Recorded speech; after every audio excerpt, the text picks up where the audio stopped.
Di Indonesia pernah ada nabi gak sih?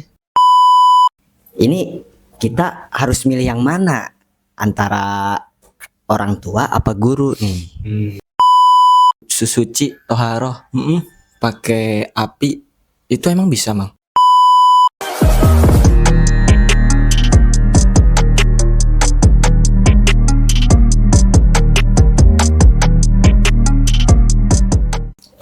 Mbak, ngapain sih Mbak? Bang, kayaknya Mang, ini di luar. Ade mau ngapain sini? Nih ngomong, nih nggak lagi Mbak, kasih aja. Ini kenapa? Ini saya ada punya pertanyaan ini. Pertanyaan-pertanyaan yang luar biasa lah. Sok apaan? Ya, nanti dulu aja. saya dulu aja. Biar lucu, Mbak, biar lucu. Oh iya benar. Bang, di Indonesia pernah ada nabi gak sih? Ada. Enggak. Ada bener ada. Oh, ada. Terus tapi Enggak nih. Kan jumlah para nabi dan rasul itu yang 124.000. itu secara keseluruhan. Ya. Nah, kan yang wajib diketahui oleh kita itu ada 25. Nah, Lu tahu itu? terus terus kan ada yang dipilih sebagai golongan ulul azmi. Pertanyaannya, ulul azmi itu apa sih, Bang? Kembali Kak. Kok jadi biasa? Tadi bilang kirain apaan Mbak? Maksudnya pengen tag ikut tag ulul azmi. Untung Nabi katanya enggak. Enggak dijawab. Ulu itu kepunyaan, maksudnya mempunyai al azmu. Azmi itu apa ya? Gus azmi. Yang apa punya apa ya? Tekad yang kuat lah gitu, azmi atau kesabaran yang berlebih gitu kan. Jadi ya memang apa nabi-nabi pilihan lah, itu kan ada 5 itu kan. Iya. Kalau saya dulu SD itu SD apa? Yes, SD dikasih azmi itu mimin disingkat. Muhammad, Isa, Musa, Ibrahim, Nuh gitu tuh. Jadi mimin. Disingkat itu tuh. Iya, itu ulul azmi itu yang punya apa yang keteguhan yang lebih lah dibanding nabi yang karena beban dakwahnya sangat berat gitu, kayak Nabi Musa sama Firaun gitu kan. Nabi Ibrahim Raja Namrud, Nabi Isa itu kan difitnah, itu kan segala macam gitu sampai dituhankan. Nabi Nuh dakwahnya 950 tahun. Klub umatnya cuman berapa, Pak? Cuma berapa? 80-an. Dikit pokoknya. Kanjeng Nabi ya berat lah pokoknya. Kamu nggak akan buat. Iya. Cuman memang membawa risalah. Mereka itu membawa risalah sebelum digantikan dengan risalah Kanjeng Nabi Muhammad SAW. Kalau yang mana beban hidupnya.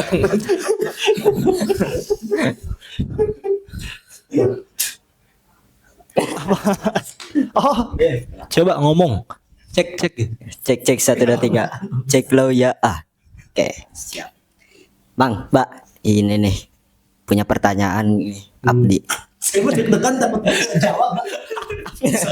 Ini berat banget. Gak bisa jawab. Soalnya ini pertanyaan yang profesional. Iya, apa? Oke, jadi gini ya, dengerin dulu. Misalkan ya, Mang, Mbak, satu lagi. Misalkan ada santri nih. Misalkan saya mondok nih selama 10 tahun nih. Saya mondok selama 10 tahun. Terus orang tua nih nyuruh saya keluar. Udah waktunya kerja nih misalnya, nyari gantilah pengganti gitu. Nah, tapi pas saya bilang ke guru saya gitu, izin untuk keluar. Nah, kata guru saya ini jangan dulu, ditahan dulu, maksudnya nunggu setahun lagi lah atau belum waktunya gitu. Nah, ini kita harus milih yang mana antara orang tua apa guru nih? Gitu. Bingung soalnya. Yes. Mbak jawab, Mbak. Gue usah jawab lah. Udah. Tapi ini pertanyaan luar biasa. Masya Allah. Itu contoh self claimer. Sok Bapak jawab, Mbak. Coba ulang pertanyaannya. Jadi dia teh bingung, Mbak. Jadi disuruh berhenti buat kerja, tapi sama gurunya itu jangan dulu karena kayak gitu. Harus milih yang mana antara disuruh kerja, milih ikut sama orang tua, ngikutin ucapan orang tua sama antara guru. Jadi begini, nak. Gimana, Pak? Tergantung, Per. Misalkan tadi tadi apa penjelasannya ada satu santri atau satu murid lah ya. Iya, iya. Nih sama orang tuanya suruh boyong, ada suruh pulang lah. Mohon. Pondoknya gitu. Iya. Terus sama gurunya nanti dulu, tahan dulu. Iya. Sebenarnya Per, guru sama orang tua gitu harusnya saling berdampingan. Contoh begini. Misalkan guru itu kan ngajarin tata cara sholat, terus kan tata cara ibadah gitu. Guru tuh yang ngajarin tuh. Di saat pulang ke rumah yang nuntut istiqomah, yang ngejagain misalkan sholat itu orang tua. Jadi berdampingan tuh.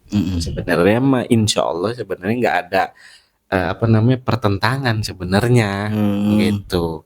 Karena sudah dipercayakan si anak kepada si guru gitu kan. Iya. Menyerahkan kan ke pesantren atau ke ke pondokan itu kepada si guru. Nah, kalau misalkan pertanyaannya milih mana gitu. Dilihat lebih berat yang mana? Keadaannya, faktornya. Kalau misalkan memang sudah tidak ada yang kerja misalkan di rumah, gitu kan, orang tua sudah ibu doang, misalkan sahabat kayak zaman Kanjeng Nabi itu Uwais Al-Qarni ya. Uwais Al-Qarni kan? Gitu yang berkhidmat kepada ibunya karena tidak ada orang lain karena ibunya sakit gitu kan ya. Gitu. Itu bisa seperti itu, lebih mementingkan kepada orang tua. Tapi kalau misalkan tahapannya misalkan tidak terlalu darurat gitu si anaknya lebih memilih di pesantren misalkan, tetap harus menghormati orang tua dengan minta ridhonya gitu orang tua gitu. Kalau misalkan tidak terlalu darurat gitu, karena kan tetap bagaimanapun belajar itu hukumnya wajib, apalagi yang fardu ain gitu Pen.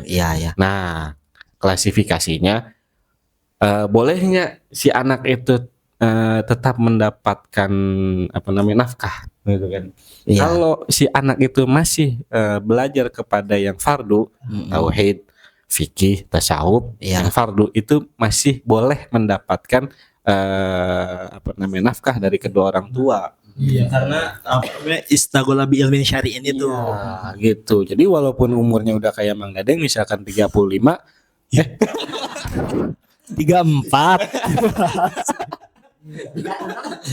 enggak, maksudnya lebih dari 15 udah di atas balik itu masih boleh mendapatkan nafkah daripada orang tua gitu. Kalau masih belajar ilmu yang fardu. Itu menurut syariat lah. Cuma kan adat juga di kita itu ternyata kuliah juga masih kok gitu di biaya gitu. Kalau cuman itu Mbak, mungkin guru bijak, orang tua juga bijak pasti Mbak. Kalau soal ini orang tua tahu mau orang tua mungkin butuh gitu kan, karena kalau ngejar ilmu nggak akan ada habisnya gitu kan. Sementara usia orang tua ya saya juga ada di posisi itu sebetulnya. Dan guru juga tahu mengenai potensi, kadar si murid, si anak didiknya ini kayak gimana. Mungkin waktu setahun itu yang misalkan kayak dia bilang minta setahun dulu misalkan jangan dulu keluar ya, untuk memaksimalkan agar keluar itu ada bekasnya yang betul-betul membekas, mungkin kayak gitu. Jadi sudut pandangnya ya pada akhirnya kan akan seperti yang Bapak bilang tadi, urgensinya sih Pak. Lebih urgent mana gitu kan, pasti dua-duanya bijak antara guru dan orang tua gitu. kalau kita kemukakan dengan apa ya alasan yang memang apa namanya yang sebenar-benarnya gitu kan, urgensinya akan ketahuan, pasti ini ta'arud kontradiktif yang bisa dikompromikan, maksudnya bisa dijamak, bisa dikompromikan gitu. Iya. Iya ya. Jadi, tapi ada tahapan guru juga. Kayak gimana tuh, Yang Pak? lebih apa namanya lebih naik ke atas tingkatan nih Pak. Iya ya. Jadi ada orang tua itu juga guru daripada si anak. Misalkan dulu si anak ini diajarin ngaji gitu. Berarti kan poinnya dua itu. Guru juga, orang tua juga. Gitu kan. Terus misalkan tadi tahapan gurunya itu ada guru tuh yang disebut dengan muzaki.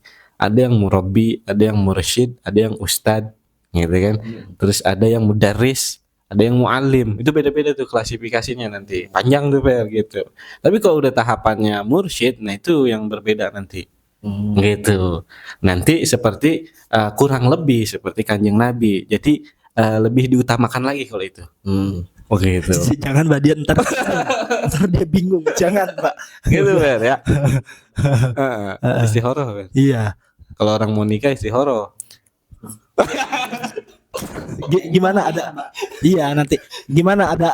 Maksudnya ada lanjutannya nggak? Oh, masih ada, Pak. Bentar, jangan dulu. Oke, gini. Jadi gini nih, Pak. Misalnya boleh lah sama orang tua ya udah kalau misalnya masih disuruh pesantren, masih suruh lanjut ya udah nggak apa-apa lanjutin aja.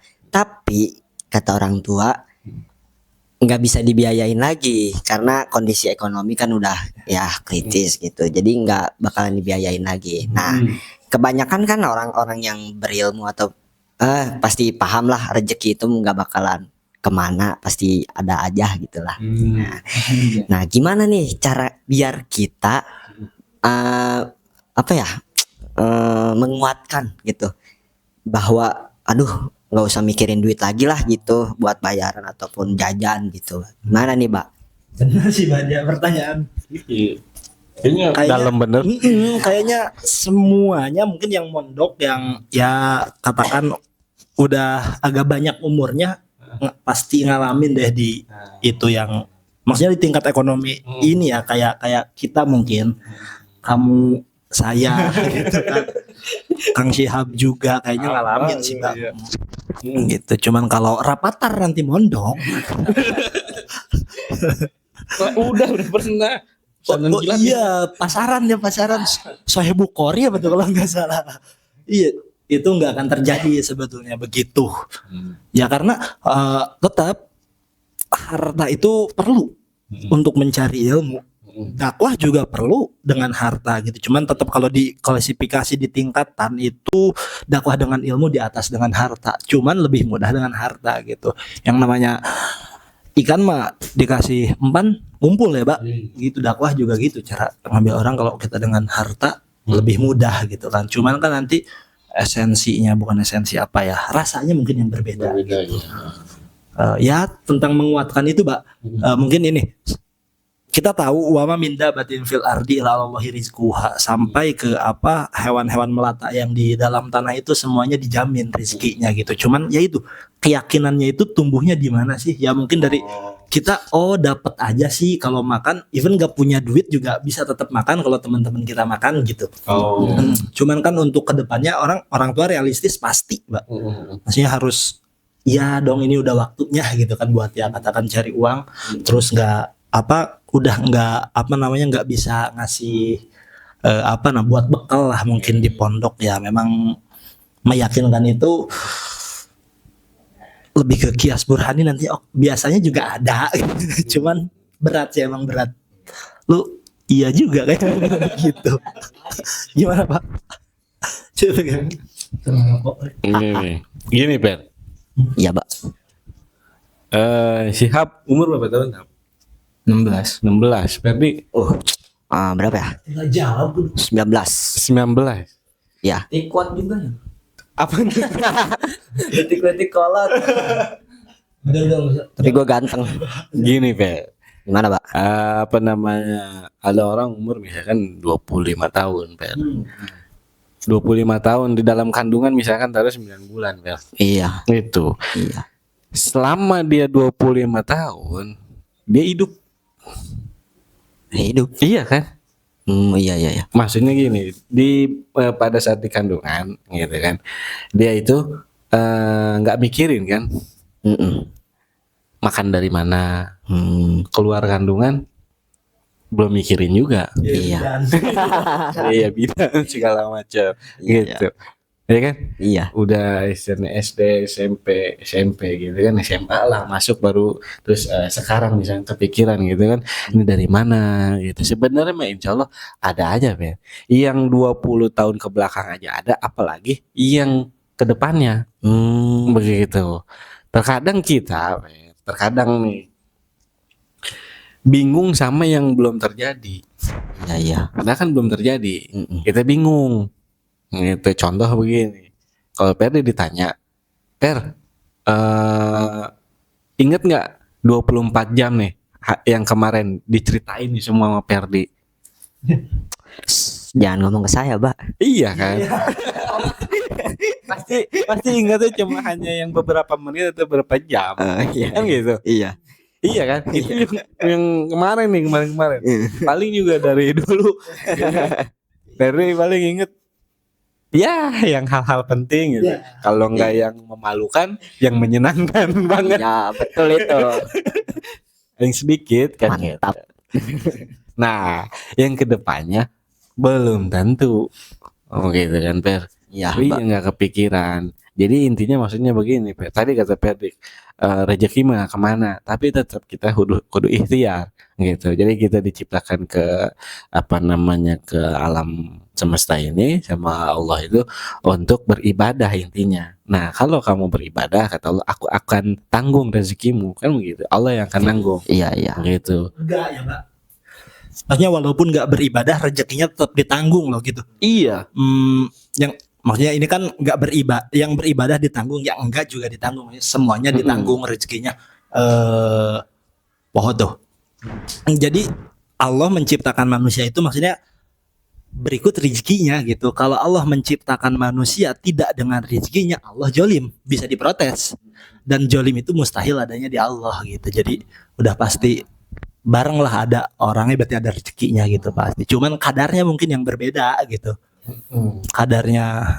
Kalau Perdi mau nggak nih kira-kira ditakdirkan mempunyai rezeki, memang sudah pasti mempunyai rezeki itu seumur hidup sebesar 10 miliar. Sekarang dikasihin langsung semuanya, mau nggak? Ya, kalau sekarang langsung gitu, 10 miliar. ya Buat bisnis atau apa? mau lah kalau buat bisnis mah. Nah, kalau orang rezekinya udah sempurna, umurnya juga sempurna. Biasanya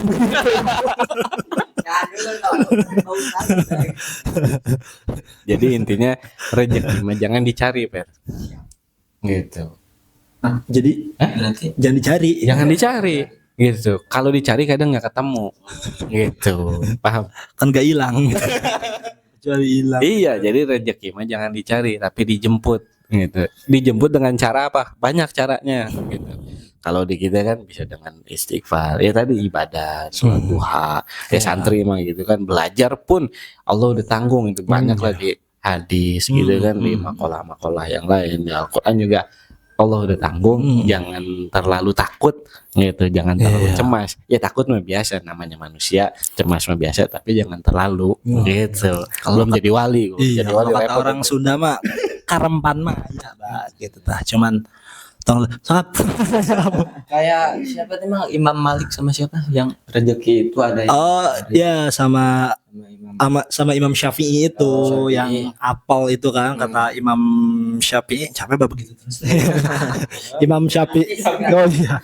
Imam Syafi'i itu beranggapan rezeki itu harus dijemput, kalau Imam Malik itu datang sendiri.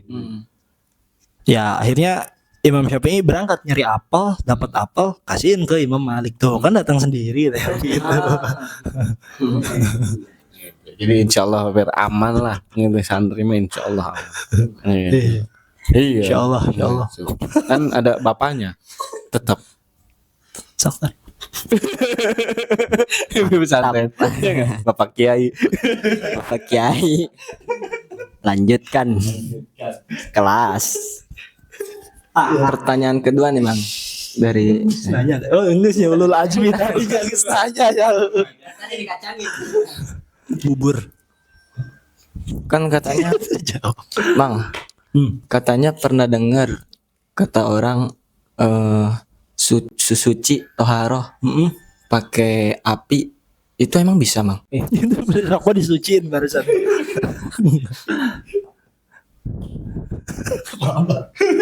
Mangga. Ada memang Imam Abu Hanifah itu iya beranggapan seperti itu, apa bersuci memperbolehkan bersuci dengan api. Cuman sama halnya kayak ini, Mbak, tayamum. Cuman kan pertanyaan tayamum itu rukhsah atau wajib murattab? Ini api. Kiasnya menganalogikan dengan orang yang masuk neraka itu disucikan dulu sebelum diangkat ke surga. Masalahnya gimana dengan orang yang selamanya di neraka gitu kan? Selamanya di dalam api neraka. Apa nggak beres-beres itu sucinya? Begitu dia. Terus kan bukan kelas maksudnya, bukan nggak setuju, cuman saya nggak mengikuti pendapat Imam Abu Hanifah yang itu, karena repot juga. Pertama kita bukan orang debus, Terus terlibat juga ya. ini Belda apa yang ini mah Mas dan Rimbat mah paku biasanya. Nah mungkin ntar cari ada nggak suci pakai kawat kalau besi. Nah udah gitu. Di antara toharoh baik dengan air maupun dengan tayamum itu dengan debu itu harus ada perpindahan intikal gitu kan, apa debunya berpindah gitu kan. Api gimana? Api itu kan gas nggak sih, Mbak? Apa? Dia apa namanya cair, benda cair kah, padat kah atau gimana dia? Itu benda angin.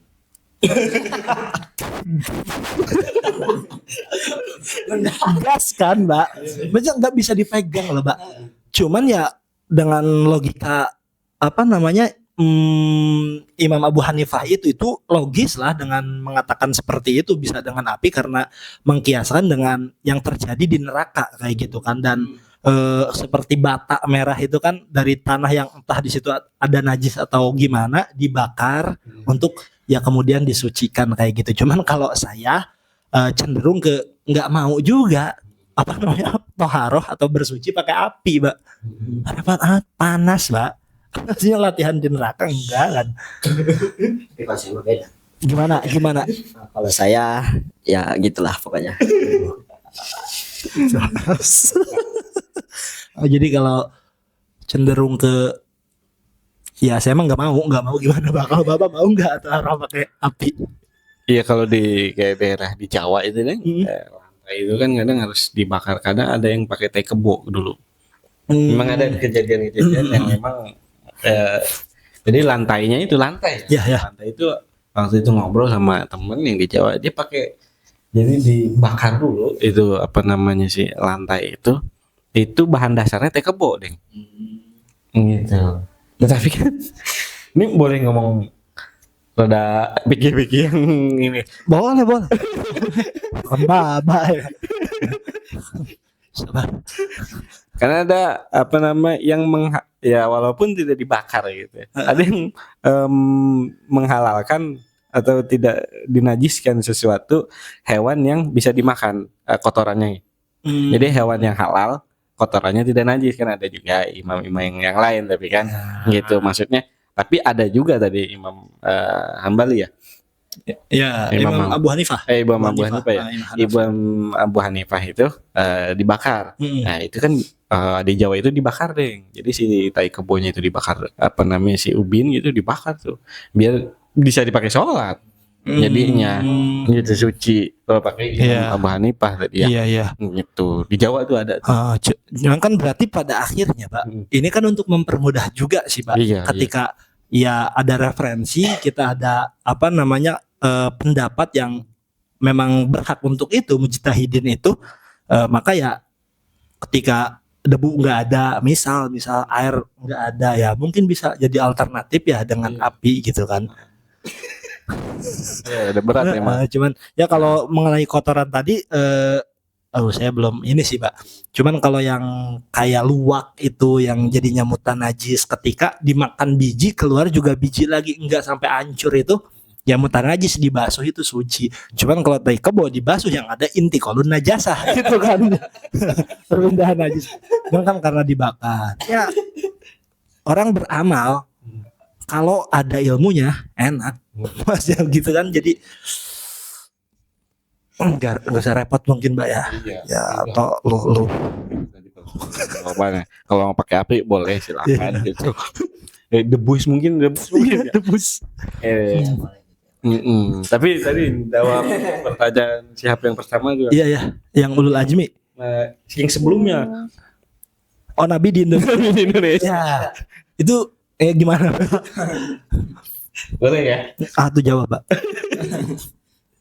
Jadi kemungkinan gitu, ada atau enggaknya, Ya. wallahu alam tapi ya, gitu.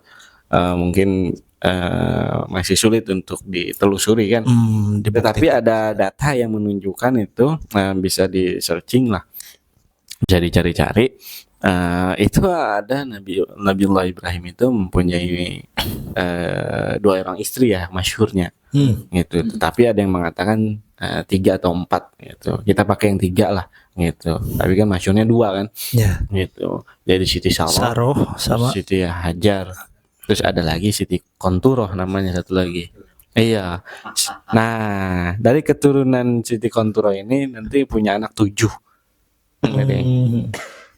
Nah, dari anak apa namanya yang ini, yang dari Ibu Siti Konturoh ini, gitu, itu bertanya kepada ayahanda Nabiullah Ibrahim, ayahanda, kenapa dari kalangan kita tidak ada yang jadi nabi, gitu kurang lebih. Akhirnya Nabiullah Ibrahim bilang, memang tidak akan ada yang jadi nabi, tapi amalannya seperti amalan para nabi. Nah, ke-7 orang ini berangkatlah. Sebagian ke Asia, sebagian ke Afrika gitu. Nah, ada yang mungkin sampai ke Indonesia.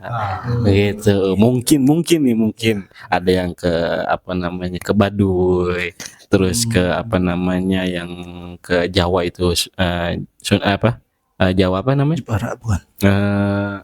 Yang suka kan kalau di Sunda itu kayak Sunda Wiwitan. Oh, Kejawen. Kayak Kejawen gitu kan bilangnya nabinya Nabi Adam. Ya. Kan gitu. Nah, kemungkinan karena kan itu paham tauhid juga sebenarnya. Gitu. Panjang lah kalau diceritain beda. Jadi sedikit lah menjawab gitu. Termasuk indikasi ya mungkin kalau Nabi Nuh juga bahteranya ada ukiran Jepara gitu. Iya. Ya, masih kemungkinan. Itu bikin kapal berapa tahun, Bang? Nabi Nuh. Apa? Bikin kapal berapa tahun? Oh itu ceritanya